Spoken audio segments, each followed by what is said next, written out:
അത്യുന്നതങ്ങളിൽ ദൈവത്തിനു മഹത്വം. ദൈവത്തിൻ്റെ തിരുനാമം മഹത്വപ്പെടുമാറാകട്ടെ. കർത്താവായ യേശുക്രിസ്തുവിൻ്റെ നാമത്തിൽ എല്ലാവർക്കും സ്നേഹവന്ദനം.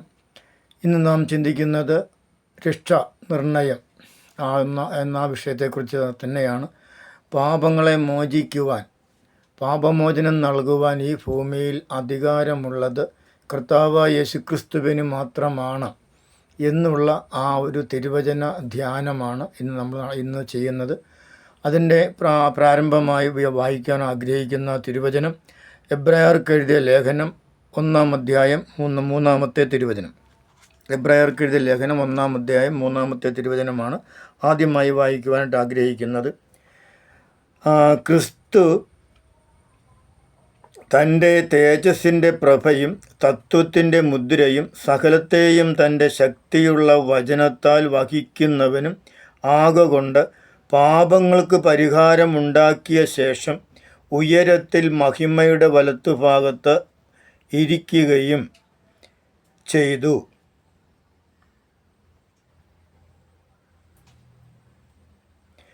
ഒരിക്കൽ കൂടി ആ തിരുവചനം വായിക്കുകയാണ്.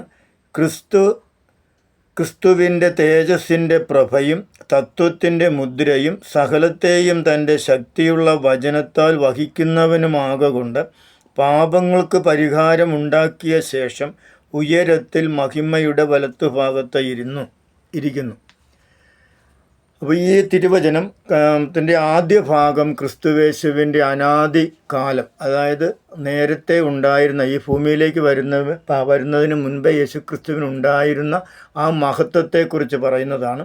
അത് കഴിഞ്ഞ് ആ മഹത്വത്തെ വെടിഞ്ഞിട്ടാണ് കർത്താവ് ഈ ഭൂമിയിലേക്ക് വന്ന് തൻ്റെ കർത്തവ്യം നിർവഹിച്ചത്. അതായത് പാപപരിഹാര കർമ്മം, തൻ്റെ സാദൃശ്യത്തിലും സ്വരൂപത്തിലും സൃഷ്ടിച്ച മനുഷ്യവർഗത്തിൻ്റെ പാപപരിഹാര കർമ്മം പരിപൂർണമായി നിർവഹിച്ചതിന് ശേഷം ഈ ഭൂമിയിൽ നിന്ന് സ്വർഗാരോപണം ചെയ്ത് ദൈവത്തിൻ്റെ വലത്തുഭാഗത്ത് ഇരിക്കുന്നു. പാപങ്ങൾക്ക് പരിഹാരം ഉണ്ടാക്കിയ ശേഷം ഉയരത്തിൽ മഹിമയുടെ വലത്തുഭാഗത്ത് ഇരിക്കുകയും, മഹിമയുടെ വലത്തുഭാഗം എന്ന് പറയുന്നത് പിതാവായ ദൈവത്തിൻ്റെ വലത്തുഭാഗത്ത് ഇരിക്കുന്നു. ആ തേജസ്സിൻ്റെ നിത്യകരങ്ങൾ പ്രാപിച്ച ആ പഴയതിനേക്കാൾ പ്രൗഢിയോടുകൂടി കർത്താവായ യേശുക്രിസ്തു പിതാവായ ദൈവത്തിൻ്റെ വലത്തുഭാഗത്തിരിക്കുന്നു. അപ്പോൾ പാപങ്ങൾക്ക് പരിഹാരം ഉണ്ടാക്കിയ ശേഷം, കണ്ടോ, പാപങ്ങൾക്ക് പരിഹാരം വരുത്തിയതിന് ശേഷം പരിപൂർണമായി ഇനി പാപങ്ങൾക്ക് വേണ്ടി മനുഷ്യൻ്റെ മുൻപിൽ ദൈവത്തിന് ഒന്നും ചെയ്യുവാനില്ല.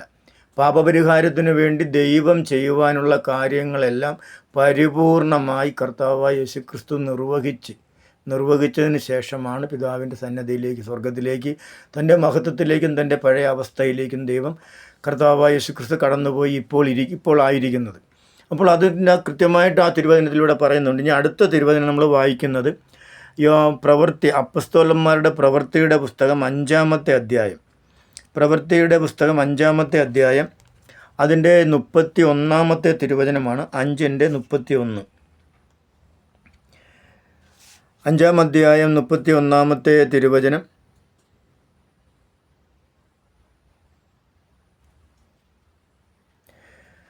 ഇസ്രായേലിന് മാനസാന്തരവും പാപമോചനവും നൽകുവാൻ ദൈവം അവനെ പ്രഭുവാക്കുകയും രക്ഷിതാവായും തൻ്റെ വലങ്കയ്യാൽ ഉയർത്തിയിരിക്കുന്നു. ഒരിക്കൽ കൂടി ആ തിരുവചനം വായിക്കുകയാണ്. ഇസ്രായേലിന് മാനസാന്തരവും പാപമോചനവും നൽകുവാൻ ദൈവം ക്രിസ്തുവിനെ പ്രഭുവാക്കുകയും രക്ഷിതാവായും തൻ്റെ വലങ്കയ്യാൽ ഉയർത്തിയുമിരിക്കുന്നു. ഉണ്ടോ? അപ്പം പാപമോചനത്തിന് വേണ്ടി, പാപത്തിൻ്റെ പരിഹാരത്തിന് ക്രിസ്തുവേശുവിനെയാണ് ദൈവം അതിനു വേണ്ടി നിയോഗിച്ചത്. അതാണ് കൃത്യമായിട്ട് തന്നെ ഇതിന് പറയുന്നത്. ആർക്ക്? ഇസ്രായേലിന്. ഇസ്രായേൽ എന്നുള്ളത് ദൈവത്തിൻ്റെ സ്വന്തം ജനമാണ്. പക്ഷേ കർത്താവായ യേശുക്രിസ്തു വന്നത് മുഴു ജനത്തിനും വേണ്ടിയാണ്. ഇവിടെ ഇസ്രായേൽ എന്ന് പറയുന്നതേ ഉള്ളൂ. ഇസ്രായേലിന് മാനസാന്തരവും പാപമോചനവും നൽകുവാൻ ദൈവം അവനെ പ്രഭുവാക്കി ക്രിസ്തുവിനെ രക്ഷിതാവായും തൻ്റെ വലങ്കയ്യാൽ ഉയർത്തിയും ഇരിക്കുന്നു. അപ്പോൾ ഇസ്രയേലിനും, അതായത് ദൈവത്തിൻ്റെ സ്വന്തം ജനത്തിനും മാനസാന്തരം ആവശ്യമാണ്. കാര്യം ഒരു നീതിമാൻ ഒരുവൻ പോലുമില്ല, സകലരും പാപം ചെയ്ത് ദൈവതേജസ്സില്ലാത്തവരായിത്തീർന്നു. അപ്പം ഈ ഇസ്രയേൽ ദൈവത്തിൻ്റെ സ്വന്തം ജനമാണെങ്കിൽ കൂടി അവർക്ക് മാനസാന്തരം ആവശ്യമാണ്. അത് ക്രിസ്തുവിലൂടെ തന്നെയാണ് ആകേണ്ടത്.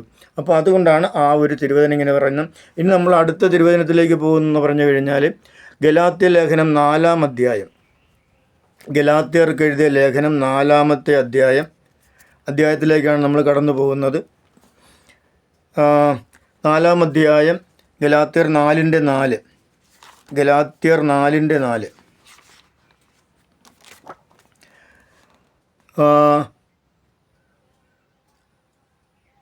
അടിമപ്പെട്ടി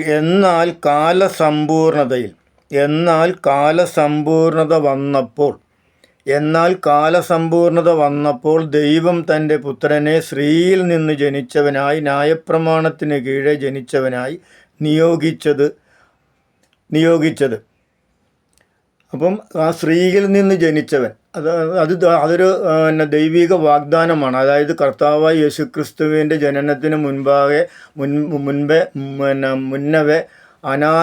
ആദിയിൽ, അതായത് മനുഷ്യവർഗത്തിൻ്റെ പാപത്തിൻ്റെ ആരംഭ സമയത്തും ദൈവത്തിൻ്റെ സൃഷ്ടിയായ ആദത്തിനോട് ദൈവം വാഗ്ദാനം ചെയ്തതാണ് സ്ത്രീയിൽ നിന്നൊരു സന്തതി ജനിക്കുമെന്നുള്ളത്. അവൻ നിങ്ങളുടെ പാപത്തിൽ നിന്ന് അവൻ നിങ്ങളുടെ പാപത്തിൽ നിന്ന് നിങ്ങളെ മോചിപ്പിക്കുമെന്നുള്ളൊരു വാഗ്ദാനം കൊടുത്തു. അതാണ് സ്ത്രീയുടെ സന്തതി. ഇനി അത് യെശയ്യാ പ്രവചനത്തിലും പ്രവാചക പുസ്തകങ്ങളിലൊക്കെ പഴയ നിയമത്തിലൊക്കെ ഇതിനെ കുറിച്ച് പ്രതിപാദിക്കുന്നുണ്ട്, സ്ത്രീയുടെ സന്തതി. അപ്പോൾ അതിൻ്റെ ആ കാലസമ്പൂർണത അതാണ് ഇവിടെ പറയുന്നത്. എന്നാൽ കാലസമ്പൂർണത വന്നപ്പോൾ, അതായത് ആ പ്രവചന നിവൃത്തീകരണത്തിൻ്റെ കാലസമ്പൂർണത വന്നപ്പോൾ ദൈവം തൻ്റെ പുത്രനെ സ്ത്രീയിൽ നിന്ന് ജനിച്ചവനായി ന്യായപ്രമാണത്തിന് കീഴെ ജനിച്ചവനായി നിയോഗിച്ചത് തന്നെ. അപ്പം ആ കർത്താവ് യേശുക്രിസ്തുവാണ് പാപപരിഹാരത്തിനു വേണ്ടി ദൈവിക വാഗ്ദാന പ്രകാരം ഈ ഭൂമിയിൽ പാപപരിഹാരത്തിനു വേണ്ടി ജനിച്ച ഏക വ്യക്തി കർത്താവ് യേശുക്രിസ്തു മാത്രമാണ്. അടുത്ത തിരുവചനത്തിലേക്ക് നമ്മൾ പോകുന്നത് മത്തായി എഴുതിയ സുവിശേഷം 1-ാം അധ്യായം അതിൻ്റെ 21-ാമത്തെ തിരുവചനമാണ്. മത്തായി എഴുതിയ സുവിശേഷം 1-ാം അധ്യായം 21-ാമത്തെ തിരുവചനം. അവൻ, അതായത് ക്രിസ്തു, തൻ്റെ ജനത്തെ അവരുടെ പാപങ്ങളിൽ നിന്നും രക്ഷിപ്പാനിരിക്കുക കൊണ്ട് നീ അവന് യേശു എന്ന് പേർ വിളിക്കണം എന്ന്. അവൻ എന്ന് പറയുന്നത് ക്രിസ്തുവാണ്, അതായത് യേശു. അവൻ തൻ്റെ ജനത്തിന് അവരുടെ പാപങ്ങളിൽ നിന്നും രക്ഷിപ്പാനിരിക്കുക കൊണ്ട് നീ അവനെ യേശു എന്ന് പേർ വിളിക്കണം. ഇത് ഗബ്രിയേൽ ദൂതൻ മറിയയോട് പറയുന്ന കാര്യമാണ്. മറിയോട് പറയുന്ന ഒരു ഇതാണ്, ആഹ്വാനമാണ്, ഒരു കൽപ്പനയാണ്. അവനെന്ന് ഉദ്ദേശിക്കുന്ന കർത്താവായ യേശുക്രിസ്തുവിനെയാണ്.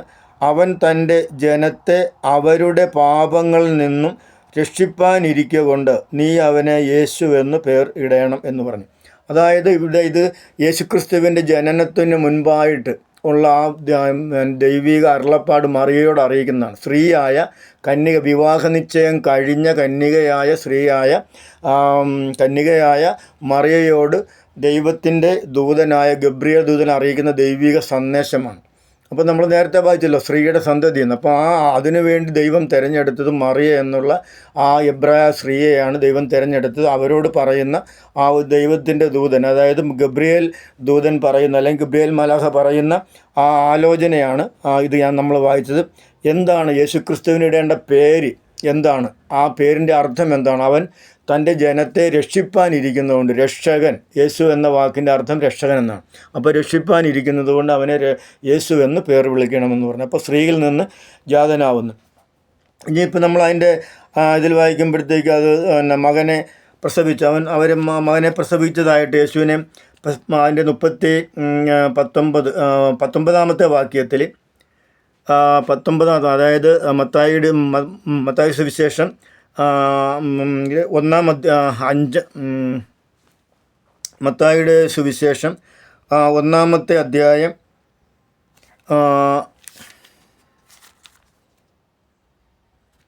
അതിൻ്റെ 21, 21,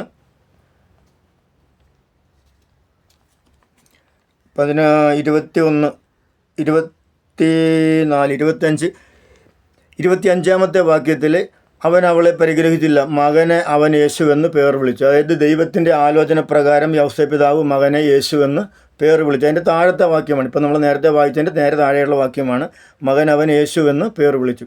അപ്പോൾ യേശു അത് ആ രക്ഷകൻ, സ്ത്രീയിൽ നിന്ന് ജനിച്ചവൻ, ആ പ്രവചന നിവൃത്തിയാണ്.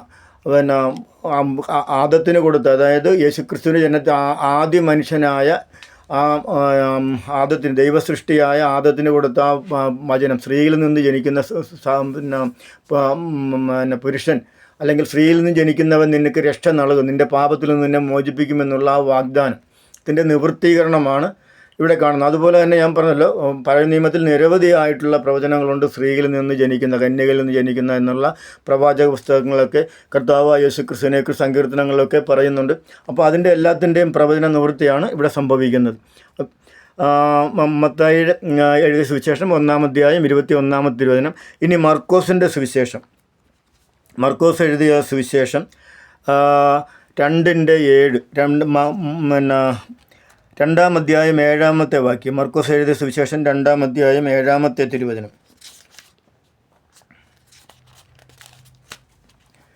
ആ 7-ാമത്തെ തിരുവചനത്തിൽ ഇങ്ങനെയാണ് പറയുന്നത്: എന്നിലും ബലമേറിയവൻ എൻ്റെ പിന്നാലെ വരുന്നു, അവൻ്റെ ചെരുപ്പിൻ്റെ വാർ കുനിഞ്ഞഴിപ്പാൻ ഞാൻ യോഗ്യനല്ല. ഞാൻ നിങ്ങളെ വെള്ളത്തിൽ സ്നാനം കഴിപ്പിക്കുന്നു, അവനോ നിങ്ങളെ പരിശുദ്ധാത്മാവിനാൽ സ്നാനം കഴിപ്പിക്കുമെന്ന് പ്രസംഗിച്ചു പറഞ്ഞു. പിന്നെ 10-ാമത്തെ വാക്യം കൂടി വായിക്കുകയാണ്. വെള്ളത്തിൽ നിന്ന് കയറിയ ഉടനെ ആകാശം പിളർന്നതും ആത്മാവ് പ്രാവുന്നതുപോലെ തൻ്റെ മേൽ വരുന്നതും കണ്ടു. നീ എൻ്റെ പ്രിയപുത്രൻ, നിന്നിൽ ഞാൻ പ്രസാദിച്ചിരിക്കുന്നു എന്ന് സ്വർഗത്തിൽ നിന്ന് ഒരു ശബ്ദവുമുണ്ടായി. ഇത് കർത്താവായ യേശുക്രിസ്തുവിനെക്കുറിച്ച് സ്നാപക യോഹന്നാൻ്റെ സാക്ഷ്യവും സ്വർഗത്തിൽ പിതാവായ ദൈവത്തിൻ്റെ സാക്ഷ്യവുമാണ്. പിന്നെ അതുപോലെ തന്നെ കർത്താവായ യേശുക്രിസ്തു ജലസ്നാനം സ്വീകരിക്കുന്ന സകലത്തിനും മാതൃക കാണിച്ചുകൊണ്ട് ദൈവത്തിൻ്റെ നീതിയെ പൂർത്തീകരിച്ചുകൊണ്ട് കർത്താവായ യേശുക്രിസ്തു ജലത്തിൽ സ്നാനം സ്വീകരിക്കുന്നു. അപ്പോൾ സ്വർഗം തുറക്കുകയും പരിശുദ്ധാത്മാവ് എന്നതുപോലെ കർത്താവായ യേശുക്രിസ്തുവിൻ്റെ മേൽ ഇറങ്ങി വരികയും ചെയ്തു. അതാണ് അതിൽ കാണുന്നത്. ഇനി നമ്മൾ വായിക്കുവാനായിട്ട് പോകുന്നത് കൊരിന്ത്യർക്ക് എഴുതിയ ലേഖനം, 1 കൊരിന്ത്യർക്ക് എഴുതിയ ലേഖനം 1-ാമത്തെ അധ്യായം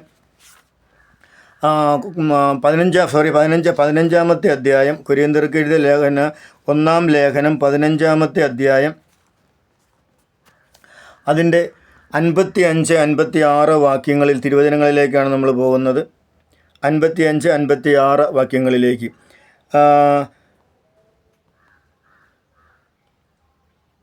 ഹേ മരണമേ, നിൻ്റെ ജയം എവിടെ? ഹേ മരണമേ, നിൻ്റെ വിഷമുള്ളെവിടെ? മരണത്തിൻ്റെ വിഷമുള്ള പാപത്തിൻ്റെ ശക്തിയോ ന്യായപ്രമാണം. നമ്മുടെ കർത്താവായ യേശുക്രിസ്തു മുഖാന്തരം നമുക്ക് ജയം നൽകുന്ന ദൈവത്തിന് സ്തോത്രം. അപ്പോൾ ഇവിടെ മരണത്തെയും പാതാളത്തെയും ജയിച്ചവനായ കർത്താവായ യേശുക്രിസ്തുവിന് സ്തോത്രം ചെല്ലുകയാണ്. കാര്യം മരണത്തെയും പാതാളത്തെയും തൻ്റെ മരണത്താലും തൻ്റെ ജീവൻ അർപ്പണത്താലും അവൻ ജയിക്കുവാൻ തക്കവണ്ണം ഇടയായിത്തീർന്നു. അതായത് മരണത്തെ ജയിച്ചു, പുനരുദ്ധാനം ചെയ്തു, പാതാളത്തെ ജയിച്ചു, മരണപാശങ്ങളെ ജയിച്ച് അവൻ പുനരുദ്ധാനം ചെയ്യുവാൻ തക്കവണ്ണം ഇടയായിത്തീർന്നു. അതാണ് ഇവിടെ പറയുന്നത്, മരണത്തെയും പാതാളത്തെയും. അതായത് മരണത്തിൻ്റെ വിഷമുള്ള, പാതാളത്തിൻ്റെ ശക്തിയും, അതിനെ രണ്ടിനെയും ജയിച്ചു. ഇപ്പം മരണത്തിൻ്റെ വിഷമുള്ളിനെയും പാതാളത്തിൻ്റെ ശക്തിയെയും ശക്തിയെയോ ന്യായപ്രമാണം. മരണത്തിൻ്റെയും വിഷമുള്ള എവിടെ? ഹേ മരണമേ, നിൻ്റെ ജയം എവിടെ? ഹേ മരണമേ, നിൻ്റെ വിഷമുള്ളെവിടെ? മരണത്തിൻ്റെ വിഷമുള്ള പാപത്തിൻ്റെ ശക്തിയോ ന്യായപ്രമാണം. അപ്പോൾ ഈ ന്യായപ്രമാണത്തിൻ്റെ ശക്തിയെയും പാപത്തിൻ്റെ ശക്തിയെയും മരണത്തിൻ്റെ ശക്തിയെയും ജയിച്ചവനാണ് കർത്താവായ യേശുക്രിസ്തു. അതേ കർത്താവായ യേശുക്രിസ്തുവിൽ നാം വിശ്വസിക്കുമ്പോൾ നമുക്കും ഈ ജയം, നമുക്കും കൃപയാൽ, ദൈവത്തിൻ്റെ നീതിയാൽ ക്രിസ്തുയേശുവിൽ നമുക്കും ലഭിക്കുകയാണ്. അപ്പോൾ അതിന് അധികാരപ്പെട്ടവൻ, ഈ അനുഭവത്തിലൂടെ കടന്നുപോയവൻ മാത്രമാണ് അത് നൽകുവാൻ അധികാരപ്പെട്ടവൻ. അത് കർത്താവായ യേശുക്രിസ്തു മാത്രമാണ്. പ്രിയപ്പെട്ടവരെ, ഇങ്ങനെ ദൈവത്തിൻ്റെ വചനം കൃത്യതയോടെ ഇങ്ങനെ നമ്മളോട് വിളിച്ചു പറയുന്നു. കർത്താവായ യേശുക്രിസ്തുവിലൂടെ മാത്രമേ മനുഷ്യവർഗത്തിൻ്റെ പാപങ്ങൾക്ക് പരിഹാരം വരുത്തുവാൻ കഴിയത്തുള്ളൂ. യേശുക്രിസ്തുവിനെ അല്ലാതെ കർത്താവ് മനുഷ്യവർഗത്തിൻ്റെ പാപങ്ങൾക്ക് പരിഹാരമായിട്ടും ദൈവത്തിനും മനുഷ്യർക്കും ഇടയിലെ മധ്യസ്ഥനായിട്ടും ഏക മധ്യസ്ഥനായിട്ടും പിതാവായ ദൈവം നിശ്ചയിച്ചാക്കിയിരിക്കുന്നത് കർത്താവായ യേശുക്രിസ്തുവിനെ മാത്രമാണ്. മറ്റൊരു നാമവും നാം രക്ഷിക്കപ്പെടുവാൻ നൽകിയിട്ടില്ല. കർത്താവിൻ്റെ വചനത്തിൽ നമ്മൾ വായിക്കുന്നത് എങ്ങനെയാണ്? കർത്താവായ യേശുക്രിസ്തുവിൽ വിശ്വസിച്ചാൽ നീയും നിൻ്റെ കുടുംബവും രക്ഷ പ്രാപിക്കും. കർത്താവായ യേശുക്രിസ്തുവിൽ വിശ്വസിച്ചാൽ നീയും നിൻ്റെ കുടുംബവും രക്ഷ പ്രാപിക്കും. അതിൻ്റെ മറുവശമെന്ന് പറഞ്ഞാൽ കർത്താവായ യേശുക്രിസ്തുവിൽ വിശ്വസിക്കാത്ത ഒരുവനും രക്ഷ പ്രാപിക്കത്തില്ല. ഈ രക്ഷയെന്ന് ഉദ്ദേശിക്കുന്നതും നമ്മുടെ ആത്മാവിൻ്റെ രക്ഷയാണ്, നിത്യജീവനാണ് ഇവിടെ ഉദ്ദേശിക്കുന്നത്. ആത്മാവിൻ്റെ രക്ഷയെന്ന് പറഞ്ഞാൽ പ്രാണൻ്റെ രക്ഷയാണ്, ജഡത്തിൻ്റെയും രക്ഷയാണ്. കാര്യം അത് പ്രാണൻ്റെയും ജഡത്തിൻ്റെയും രക്ഷ അനുദിനം നടക്കുന്നതാണ്. എന്നാൽ അതിൻ്റെ മുൻപായിട്ട് ഒന്നിച്ച് ഒരേപോലെ അതിൻ്റെ ആ പരിപൂർണയിൽ നടക്കുന്നത് ആത്മരക്ഷയാണ്. ഈ സമയത്ത് ആ രക്ഷാനിർണയം പ്രാപിക്കുന്ന സമയത്ത് നടക്കുന്നത്. മറ്റ് പ്രാണൻ്റെയും ജഡത്തിൻ്റെയും രക്ഷ അനുദിന നമ്മുടെ വിശുദ്ധീകരണത്തിലൂടെ പരിശുദ്ധാത്മാവിൻ്റെ സഹായത്താൽ ദൈവവചനത്താൽ നമ്മുടെ സമർപ്പണത്തിലും ദൈവത്തോടും ദൈവവചനത്തോടുമുള്ള അനുസരണത്താലുള്ള വിശുദ്ധ ജീവിതത്തിലൂടെയാണ് പ്രാണൻ്റെയും ജഡത്തിൻ്റെയും വിശുദ്ധീകരണം നടക്കുന്നത്.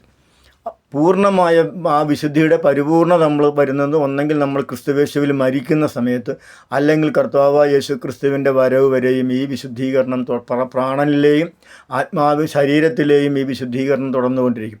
ഇതാണ് ദൈവവചന വ്യവസ്ഥ, ദൈവത്തിൻ്റെ വചനത്തിൻ്റെ വ്യവസ്ഥ ഇതാണ്.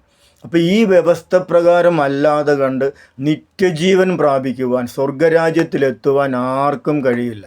കാര്യം ക്രിസ്തുവിലൂടെ അല്ലാതെ വഴിയും കർത്താവായ യേശുക്രിസ്തു തന്നെ പറഞ്ഞു, ഞാൻ തന്നെ വഴി, ഞാൻ തന്നെ ജീവൻ, ഞാൻ തന്നെ വഴിയും സത്യം, ഞാൻ തന്നെ സത്യം, ഞാൻ തന്നെ വഴി, ഞാൻ തന്നെ സത്യം, ഞാൻ തന്നെ ജീവൻ, ഞാൻ തന്നെയാണ് പുനരുദ്ധാനം.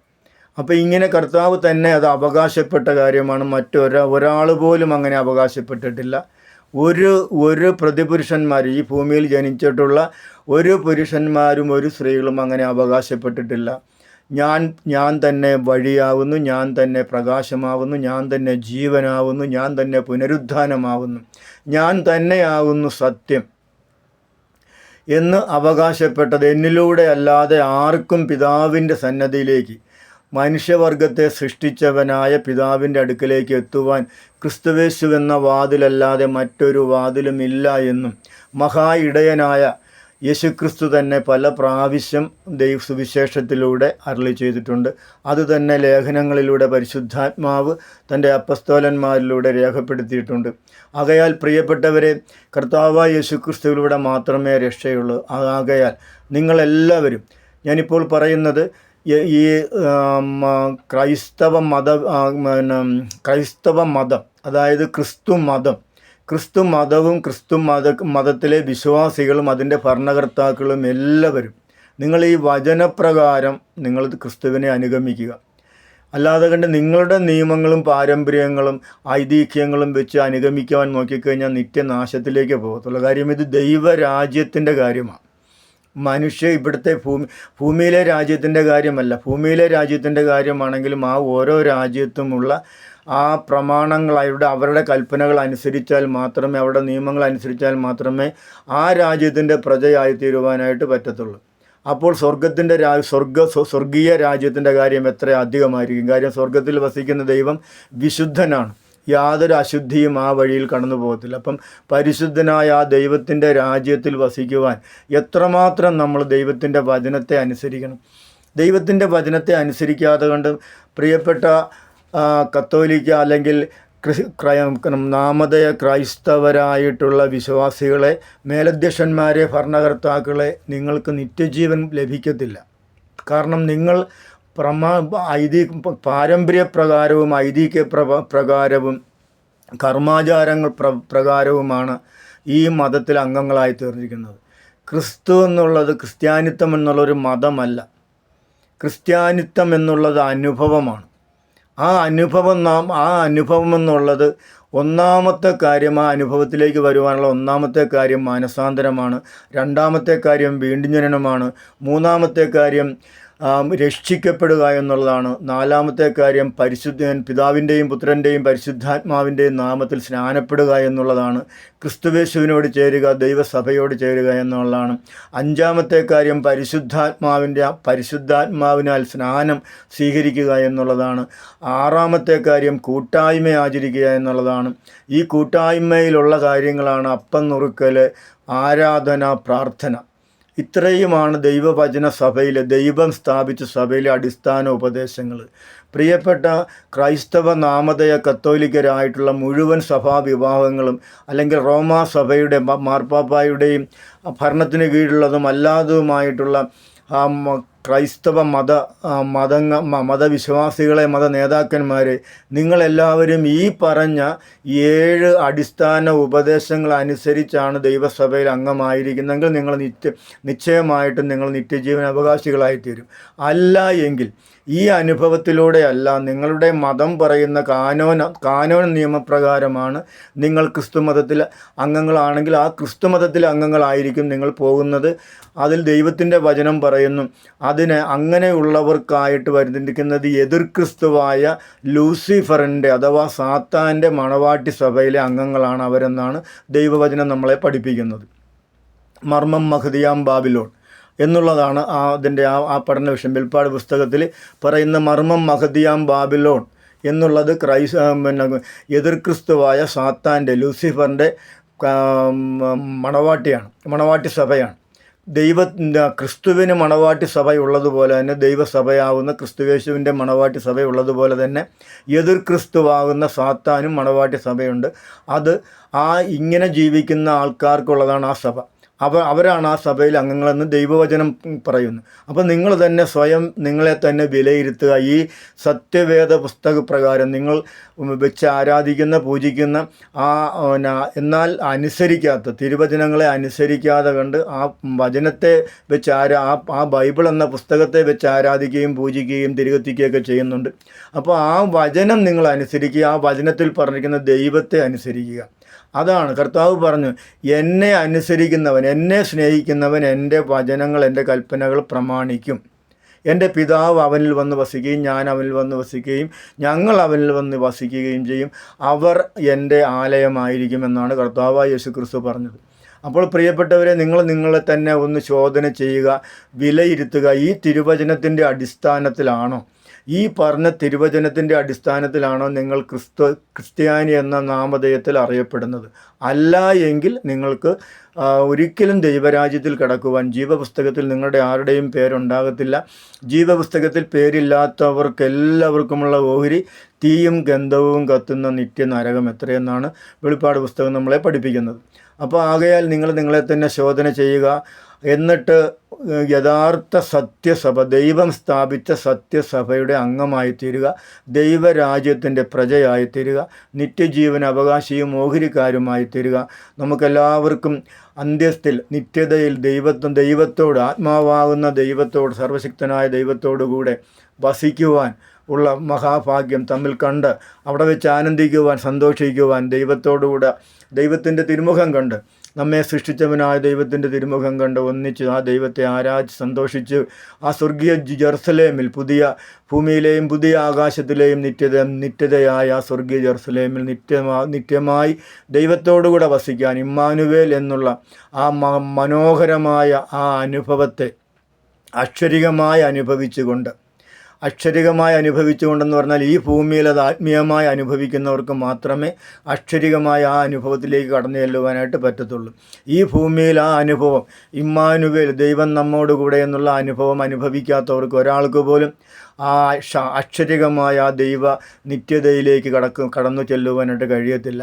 ആകയാൽ ഇവിടെയും അവിടെയും ആ അനുഭവത്തിലൂടെ നിങ്ങൾക്ക് കടന്നു വരുവാനായിട്ട് ഒന്നിച്ച് നമ്മൾക്ക് ദൈവത്തെ ആരാധിപ്പാൻ, ആ നിത്യതയിൽ നമ്മൾക്ക് ആ ദൈവത്തെ ആരാധിപ്പാനുള്ള ആ സൗഭാഗ്യം നിങ്ങൾക്കുണ്ടാകട്ടെ എന്നുള്ള ആത്മാർത്ഥമായിട്ടുള്ള പ്രാർത്ഥനയോടുകൂടി എല്ലാവരെയും ഈ നിത്യരക്ഷ, ക്രിസ്തുവേശുവിലൂടെയുള്ള നിത്യരക്ഷ, ക്രിസ്തുവേശുവിലൂടെ മാത്രമുള്ള നിത്യമായ രക്ഷ, മരണത്തിൽ നിന്നുള്ള വീണ്ടെടുപ്പ്, വീണ്ടെടുപ്പ്. കാര്യം ദൈവം അതിനുള്ള കാര്യങ്ങളെല്ലാം നിർവഹിച്ചിരിക്കുന്നു.